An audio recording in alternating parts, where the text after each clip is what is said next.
দেশের নির্বাচনের ফলাফল ঘোষণা হয়েছে। এনডিএ জোটও মোটামুটি ভালো রেজাল্ট করেছে এবং যে এক্সিট পোল ছিল তা অতিক্রম করেছে এবং বিজেপি 300 পার হয়নি। সেই বিষয়টা কিভাবে? হ্যাঁ, অবশ্যই। আজকে আমাদের একটা প্রভাতী পত্রিকা ত্রিপুরা টাইমস একটা দারুণ হেডলাইন করেছে, এ victory akin to or seems to be a defeat, and a defeat looks like a victory. অর্থাৎ একটা জয় পরাজয়ের চেয়েও আরো যেন অন্ধকার, আর আরেকটা পরাজয় এটা বিশাল জয়ের চেয়েও উজ্জ্বল।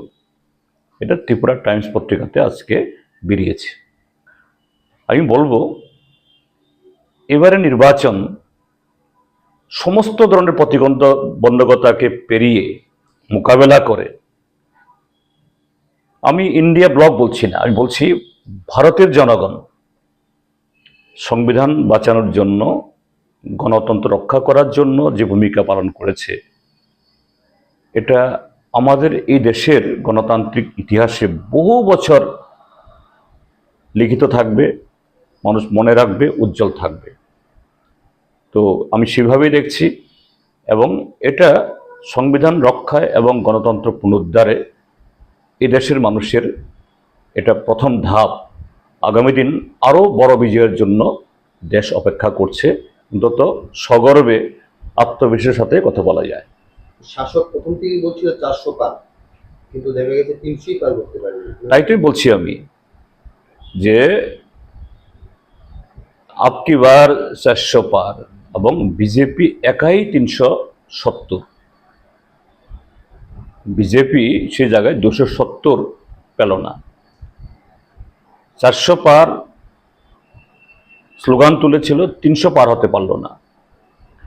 একটা শাসক দল সমস্ত সাংবিধানিক প্রতিষ্ঠানকে অপব্যবহার করে, ইডি, সিবিআই, ইনকাম ট্যাক্স, তারপরে হলো মাসেল পাওয়ার, সাথে অগণিত কালো টাকা, তারপরও তাদের এই রেজাল্ট, এ তো বিশাল পরাজয়। নৈতিক পরাজয় তো বটেই, আমি বলবো সংখ্যাতত্ত্বের দিক থেকেও এটা বিজেপির বিশাল পরাজয় এবং দেশের জনগণের এবং গণতন্ত্রের বিশাল জয়। হ্যাঁ, ত্রিপুরা রাজ্যের মধ্যে সারা দেশের এই যে স্রোত, সারা দেশে মানুষের যে আকাঙ্ক্ষা, ইচ্ছা, তার প্রতিফলন আমরা এখানে ঘটাতে পারিনি, এটা রেজাল্টই বলে। তার কারণ এখানে গত 6 বছর ধরে চলা যে ফ্যাসিস্ট সুলভ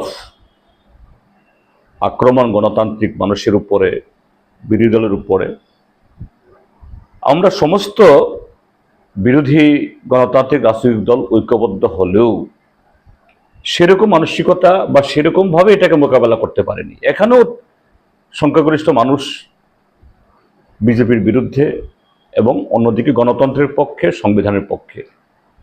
কাজে আগামী দিন আমাদের এই দুর্বলতা এগুলাকে খুঁজে বের করে, চিহ্নিত করে আমাদের লড়াইকে আরো এগিয়ে নিয়ে যেতে হবে। এনডিএ বলছে তারা সরকার গঠন করতে চলছে, ইন্ডিয়া বলছে তারাও সরকার গঠন করছে। কে আগামী দিন সরকার গঠন করবে বলে মনে হচ্ছে? ইন্ডিয়া সেরকম ভাবে বলেছে এখনো আমি শুনিনি, তবে সংখ্যা যা এনডিএই করবে, এনডিএই করা উচিত। অর্থাৎ বিজেপি নেতৃত্বেই সরকার, কিন্তু এই সরকার গত 10 বছর নরেন্দ্র মোদী দেশের যে একটা একনায়তান্ত্রিক রাষ্ট্রনেতা হিসেবে যেরকমভাবে চালিয়েছিল, যখন তখন যা খুশি রিজার্ভ ব্যাংকের গভর্নরকে বসিয়ে দাও, নির্বাচিত মুখ্যমন্ত্রীকে লকআপে ঢুকিয়ে দাও, সংসদ থেকে সাংসদদেরকে বের করে দিয়ে বিনা আলোচনায় আইন পাশ করে দাও, সংবিধান আমাদের যা তার কাঠামো, এটা পারমিট না করলেও খুশি মতো আইন তৈরি করো, এটা আর হবে না। নরেন্দ্র মোদীর সে স্বাদের দিন